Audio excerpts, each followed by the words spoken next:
Hello students, चलिए start करते हैं। एक्सरसाइज 5.1 का क्वेश्चन नंबर 15 देखते हैं क्या है। इंपॉर्टेंट क्वेश्चन है ये भी। F x equal to 2x कब होगा? जब x की वैल्यू क्या हो? Less than 0। जब 0 से थोड़ी सी छोटी वैल्यू होगी तो फंक्शन 2x काम करेगा। जब x की वैल्यू 0 हो या 1 हो या उसके बीच में हो तो हमारा फंक्शन क्या हो जाएगा? 0। और x की वैल्यू जब 1 से बड़ी 1 से ग्रेटर चली जाएंगी तो हमारा फंक्शन 4x काम करेगा। अब सबसे मेन चीज आती है लिमिट कौन सी ली जाए। अब यहां पे तो दो वैल्यूज हमें नजर आ रही है 0 और 1, तो क्यों ना हम दोनों वैल्यूज पे चेक कर लेते हैं अपनी कॉन्टिन्यूटी। बस यही काम करना है। सिंगल वैल्यू दे रखी हो तो उस पे चेक कर लेते हैं, 2 वैल्यूज दे रखी हैं उन पे देख लेंगे।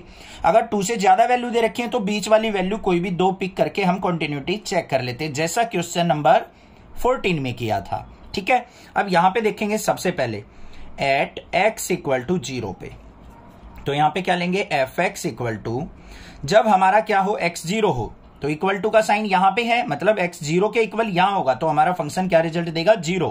तो f of 0 is equal to क्या हो गया बच्चों? 0 हो गया। ये बात क्लियर है। उसके बाद हमें क्या चेक करना होता है? Limit x approaches to 0 minus F X. जब वैल्यू 0 से थोड़ी सी स्मॉल हो, तो 0 से स्मॉल वैल्यू x की यहां पे है तो फंक्शन क्या होगा? 2x। तो यहां पे लिखेंगे limit x approaches to 0 minus और फंक्शन हो गया हमारा 2x। अब यहां पे लिमिट पुट करते हैं तो क्या हो गया? 2 इंटू 0 इज इक्वल टू क्या आ गया? 0। फिर हमें क्या करना है? Limit x approaches to 0 plus और एफ एक्स। तो क्या होगा भाई? Limit x approaches to 0 plus F X का मतलब क्या है? यहां पे फंक्शन जब हमारी 0 से बड़ी वैल्यू हो तो फंक्शन कौन सा होगा? ये वाला 0 से बड़ी वैल्यू। देखो 0 less than equal to X, मतलब x की वैल्यू क्या हो? 0 से ग्रेटर हो। यही तो चेक करनी है हमें, 0 से ग्रेटर वैल्यू, तो फंक्शन क्या होगा? 0। तो यहां पे आ गया और ये रिजल्ट क्या आ गया? 0। अब ध्यान से देखो, एफ ऑफ 0 भी 0 आया है मेरा, और ये भी 0 आ गया, और ये भी क्या आ गया मेरा? 0 आ गया। तो ये हमारा जो है 0 पे क्या हो गया? फंक्शन कॉन्टिन्यूअस हो गया। क्लियर है? तो यहां पे क्या लिखेंगे हम? This function F X is continuous at x equal to 0। अब भाई काम यहां पे खत्म नहीं होता है कि x इक्वल टू 0 पे कॉन्टिन्यूअस देख लिया और ये फंक्शन हम कॉन्टिन्यूअस कह देंगे।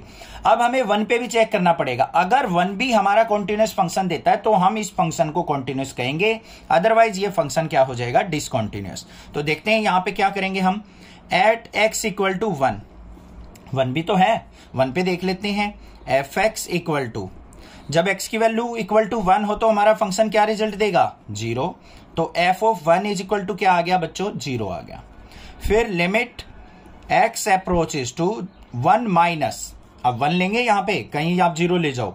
1 माइनस मतलब 1 से छोटी वैल्यू, 1 से छोटी वैल्यू कहां लाई कर रही है? ये रही। तो यहां पे फंक्शन क्या हो जाएगा हमारा? 0।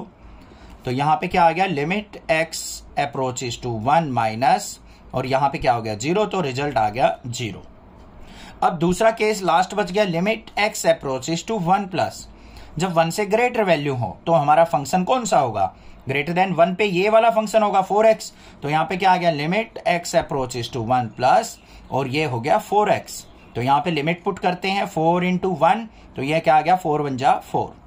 अब यहां पे ध्यान से देखो, f of 1 equal to limit x approaches to 1 minus F X not equal to क्या आया है? Limit x approaches to 1 plus F x.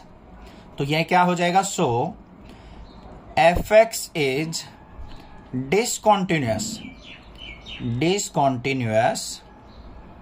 Eight x equal to 1। तो x इक्वल टू 0 पे तो हमारा फंक्शन है continuous, but x equal to 1 पे आते ही हमारा क्या हो गया? कनेक्टिविटी टूट जाती है फंक्शन की और वो डिसकॉन्टिन्यूअस फंक्शन हो जाता है। तो ये क्या हो गया? हमारा डिसकॉन्टिन्यूअस फंक्शन हो गया। क्लियर हो गई बात? ठीक है, ऐसा नहीं देखना हमने, यहां पे कॉन्टिन्यूअस है यहां डिसकॉन्टिन्यूअस है तो कॉन्टिन्यूअस लिख देंगे। अब मैंने आपको बताया था इंट्रोडक्शन में भी, जहां पे भी ग्राफ अगर ब्रेक हो जाए, पेन हमने उठाना पड़ जाए, वहीं पे डिसकॉन्टिन्यूअस हो जाएगा। अब जब तक 0 की लिमिट चल रही थी तो कॉन्टिन्यूअस था, बट जैसे ही 1 आया तो यहां पे हमें पेन को उठाना पड़ गया, ब्रेक हो गया हमारा ग्राफ, तो ये क्या हो गया? हमारा डिसकॉन्टिन्यूअस। क्लियर हो गई बात? कोई दिक्कत नहीं है, समझ में आ गया होगा। अगर नेक्सा क्लासेस से आपको अच्छे से वीडियो समझ में आती है, क्वेश्चन समझ में आते हैं, तो प्लीज चैनल को सब्सक्राइब करना, कमेंट करके, लाइक करके बताना और ज्यादा से ज्यादा चैनल को अपने जूनियर्स में शेयर करना, क्योंकि उनका भी भला हो सके, क्योंकि वो छोटी क्लासेस में है, 8, 9, 10, 11 में, उनको भी नेक्सा क्लासेस के बारे में पता लग सके। Thank you students for watching Nexa classes video.